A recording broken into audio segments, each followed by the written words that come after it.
Dum da dum da dum da dum da da da. Dum da dum da dum da dum da da da da.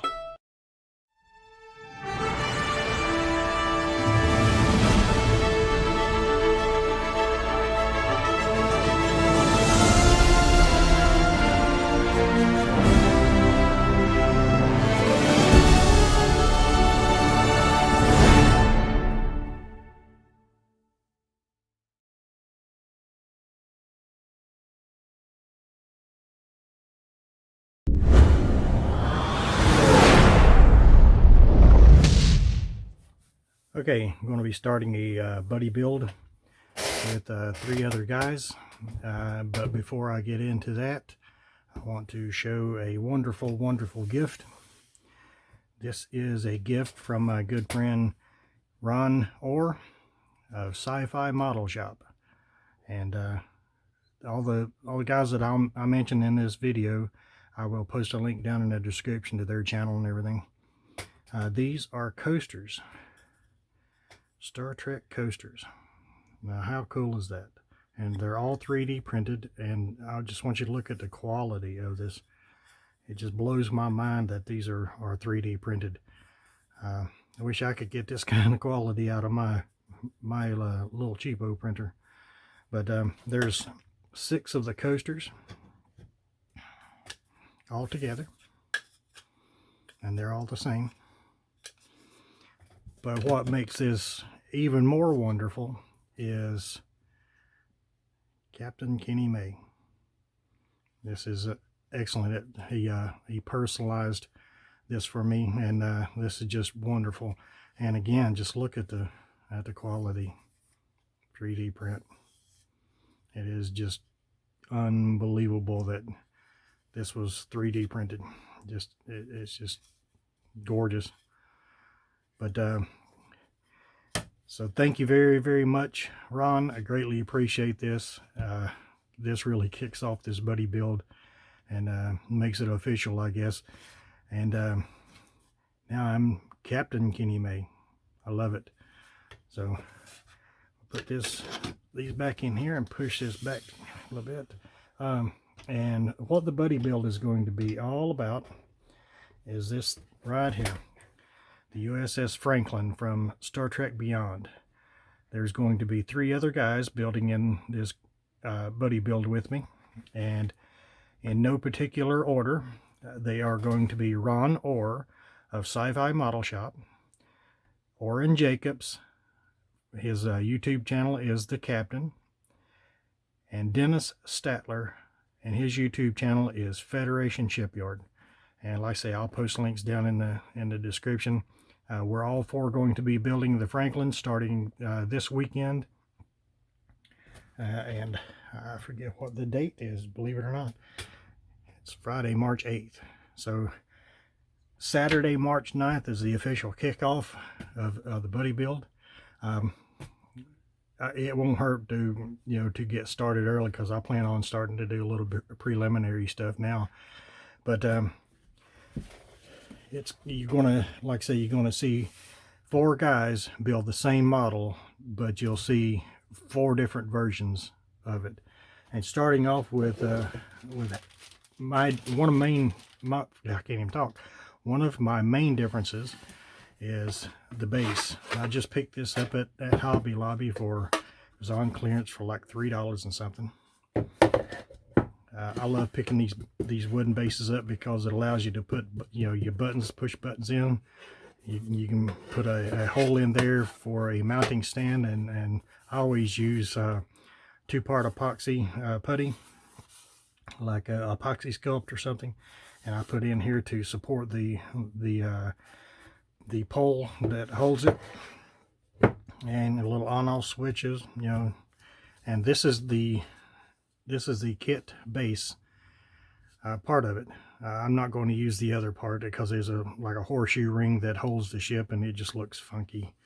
I will be filling this in, and I'll probably drill a hole right here in the dead center of it, and that will be mounted on there. And then I'm either going to put my switches on the front or on the top, and the only switches I'm going to have is main power on and off, and then a locking switch to turn on the thrusters, and that's pretty much all I'm going to do. But the base will be painted black and detailed up along with the main plaque there. And just sorry about all the noise. Here are the decals.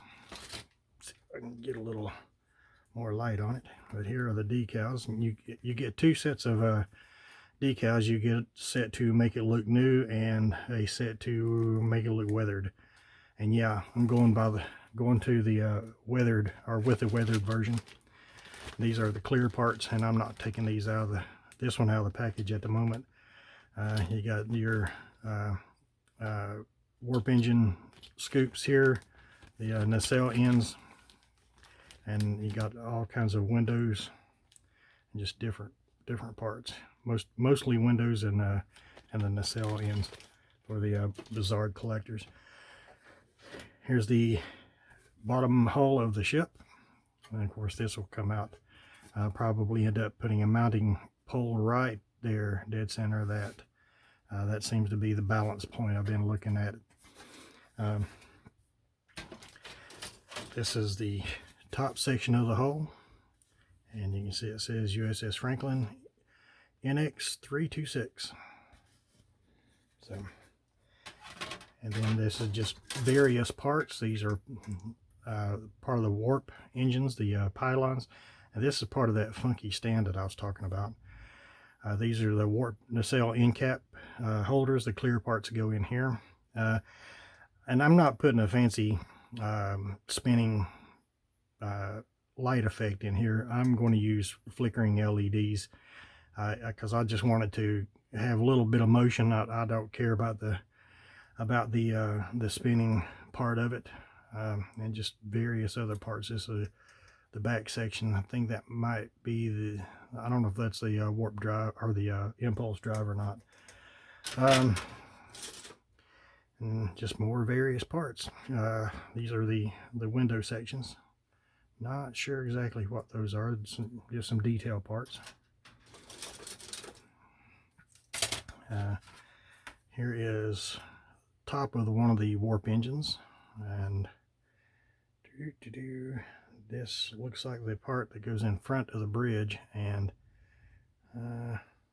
some kind of grill, or not a grill, but just more detail parts. I'll just say that. This is one warp engine,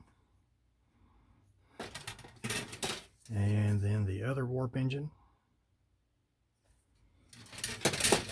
and this has the top of the other engine, and this is that funky horseshoe thing that I was talking about.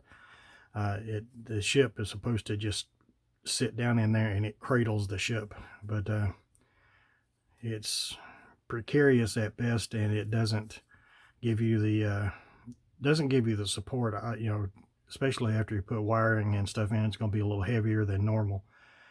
So I want something a little more beefy, but just different warp engine parts. And that's it. That is it. So I almost forgot the goodies. This is the instruction manual, which is pretty neat. If you guys have not seen the Mobius instruction booklets, they are very, very nice to work with. And I have the bridge. Oh, turn it up right way. I have the bridge section, or actually the actual bridge from Green Strawberry, and it has photo etch with it and little tiny chairs. Then I've got the Paragraphics photo etch set, which this has different things than the Green Strawberry, so I'll be using a little of both. And then last but not least, I've got the masks from Lou Dalmaso, Mr. Aztec Dummy himself. So like I said, we'll go ahead and start doing some preliminary work on it, and we'll just catch you guys later. We'll watch and see what the other guys come up with, and we'll all post updates. So just stay tuned if you're interested, and I appreciate it, and I'll catch you later.